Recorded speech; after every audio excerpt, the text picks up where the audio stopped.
Hello guys, വേറെ YouTube ചാനലൊക്കെ നോക്കി കഴിഞ്ഞപ്പോഴേ അങ്ങനെ കിട്ടിയ ഐഡിയ ആണ് ഈ ജേർണലിംഗ് ബുക്ക്. എന്നാൽ പിന്നെ നമുക്ക് പറഞ്ഞാൽ എന്താ ട്രൈ ചെയ്താലെന്ന് തോന്നി.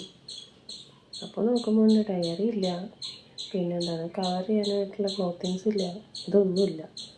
അപ്പം ഞാൻ വിചാരിച്ചത് പിന്നെ വേണ്ട, വേറെ എന്തെങ്കിലും ചെയ്യാമെന്ന്.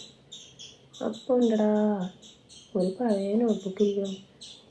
പിന്നെ നോക്കുമ്പോൾ ചക്കോന് ഡ്രസ്സ് മേടിച്ചതിൻ്റെ ഒരു കവറും ഉണ്ട്. എന്നാൽ പിന്നെ അത് വെച്ചിട്ട് അങ്ങോട്ട് ആയാലോ എന്ന് വിചാരിച്ചു. അങ്ങനെ കിട്ടിയ ഐഡിയ ആണ് കേട്ടോ ഇത്. ഇതേപോലെ ബുക്കൊന്ന് ജസ്റ്റ് പൊതിഞ്ഞ് കൊടുക്കുക. നമ്മൾ പണ്ടൊക്കെ സ്കൂളിൽ പോകുമ്പോൾ പൊതിയില്ലേ കവറിങ് ചെയ്യുന്നത്, അതേമാതിരി അങ്ങനെ കവർ ചെയ്തു. ശേഷം ഇതേപോലെ കുറച്ച് ഡിസൈൻസൊക്കെ വെച്ചു. പിന്നെ നമ്മളിൽ ഓൾറെഡി സ്കെച്ച് പെൻ ഉണ്ടല്ലോ, അപ്പോൾ അത് വെച്ചിട്ട് കുറച്ച് ഡിസൈൻസ് വരച്ച് കൊടുക്കാം. ഇത്രയുള്ള പരിപാടി കഴിഞ്ഞു. ഇനി നമ്മൾ ഇതിൻ്റെ ഉള്ളിൽ ഡയറിയിലൊക്കെ ഒട്ടിക്കുന്ന പോലെ കണ്ടിട്ടില്ലേ, ഇങ്ങനെ ഫസ്റ്റത്തെ പേജ് എടുത്തിട്ട് ഇങ്ങോട്ടേക്കൊന്ന് ഒട്ടിച്ചു കൊടുക്കാം. നമ്മൾ ജേർണലിംഗ് ബുക്ക് റെഡി ആയി. അപ്പോൾ ഇനി നമുക്ക് അടുത്ത വീഡിയോയിൽ എന്തെങ്കിലും ജേർണലിംഗ് ഒക്കെ ചെയ്ത് നോക്കാം കേട്ടോ. വീഡിയോ ഇഷ്ടപ്പെട്ട് കഴിഞ്ഞാൽ എല്ലാവരും ലൈക്ക് ചെയ്യുക, സബ്സ്ക്രൈബ് ചെയ്യുക, സപ്പോർട്ട് ചെയ്യുക.